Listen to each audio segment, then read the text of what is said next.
Para ating malaman kung ano magiging lagay ng panahon sa mga susunod na oras at araw, ating makakapanayam si Pag-asa Weather Forecaster Alzar Aurelio. Magandang umaga po sa inyo sa lahat at narito po ang ating magiging lagay na panahon. Magandang umaga, sir. Unang-una po sa lahat, maaari po bang ating balikan kung ano nga po ba ang naging top 5 highest temperatures kahapon?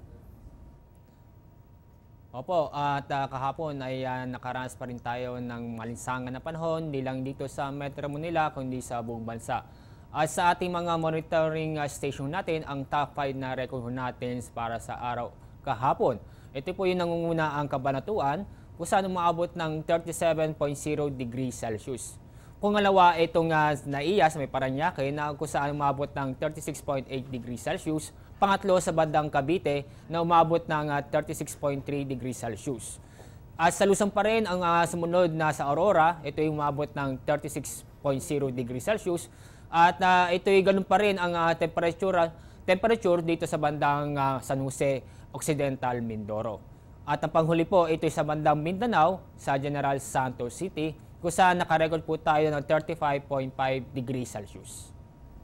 Yan, marami po salamat. At isang nagpapainit sa ating panahon ay ang easterlies o ang hangin mula sa silangan na galing sa karagatang Pasipiko. Ano nga po ba ang easterlies at hanggang kailan ba natin maaaring maasahan na iiral ang wind system na ito sa ating bansa?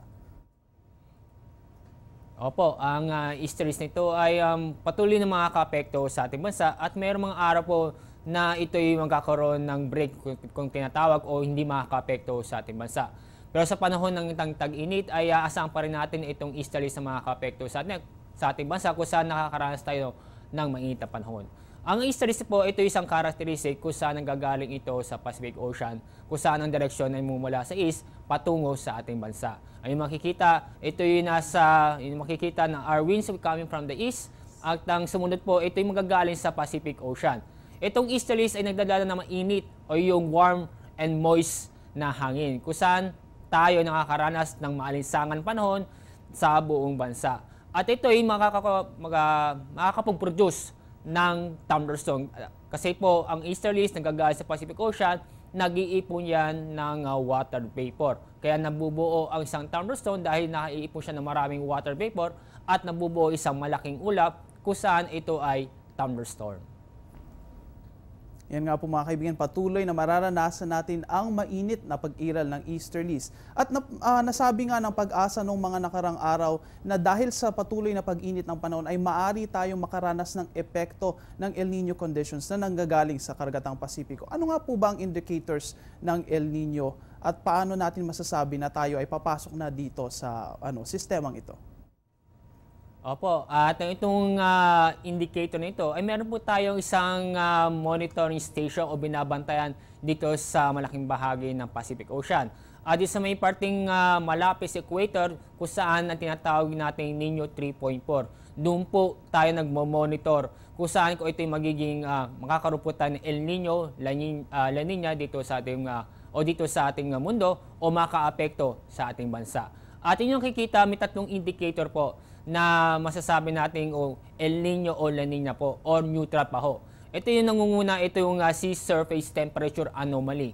Ang ibig sabihin po niyan, kapag ang tatlong buwan ay ang average po ay mas mataas na kung saan ay 0.5 degrees Celsius o higit pa sa normal na temperatura sa Pacific Ocean. Kapag ito yung nangyari, ay matatawag nating El Nino.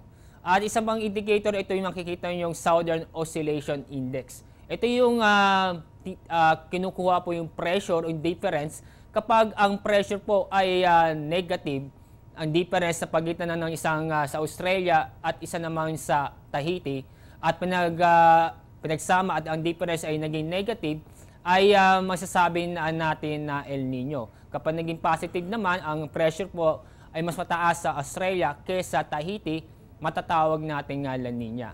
Isa pang ding indicator na kung sa masasabi nating El Nino o La Nina, ito yung wind direction. Kapag kung mahina ang hangin po natin galing sa silangan, masasabi natin na El Nino.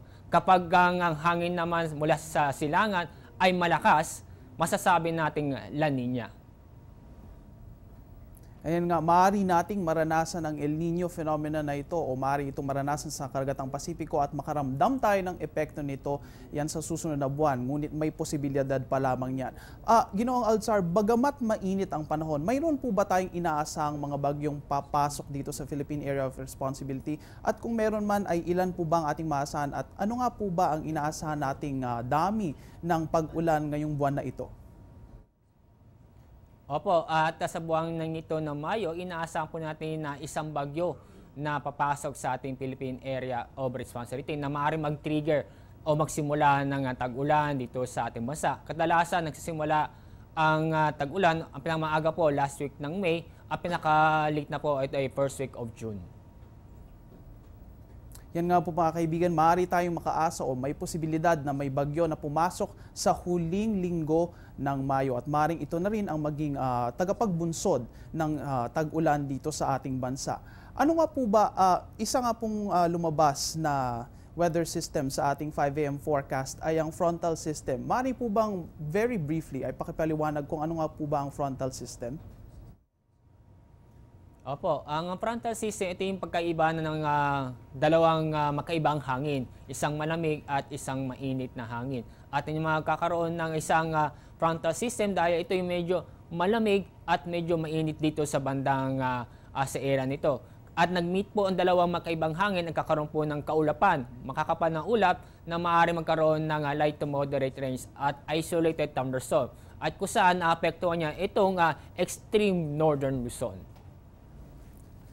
Yan, maraming salamat po sa inyong paliwanag. At sir, huling tanong na lamang po, ano po ba ang ating maaasahang panahon ngayong araw na ito at sa mga susunod na araw? Opo, para sa araw ng Sabado ay makakasa pa rin tayo sa malaking bahagi nating bansa ng fair weather kung saan ay itong extreme northern Luzon na yung nakikita sa ating MTSAT ay medyo maulap po at inaasahan po natin ang light to moderate rains at isolated thunderstorm. Mas magandang panahon dito sa labing bahagi ng ating bansa. Ayun makikita na makakasa tayo ng bahagyang maulap hanggang sa maulap na kalangitan na may mga isolated na pag-ulan or thunderstorm. Magpapatuloy po yan hanggang bukas magpapatuloy po yan ng magandang panahon dito sa ating bansa. Kundi buong bansa po tayo makakaranas po tayo ng magandang panahon kung sa magiging bahagyang maulap hanggang sa maulap na kalangitan at minasam pa rin tayo ng isolated na pag-ulan or thunderstorm, kadalasan yan sa hapon o gabi. Maraming salamat po Ginoong Alzar Aurelio para sa lahat ng impormasyon na inyong ibinigay sa amin.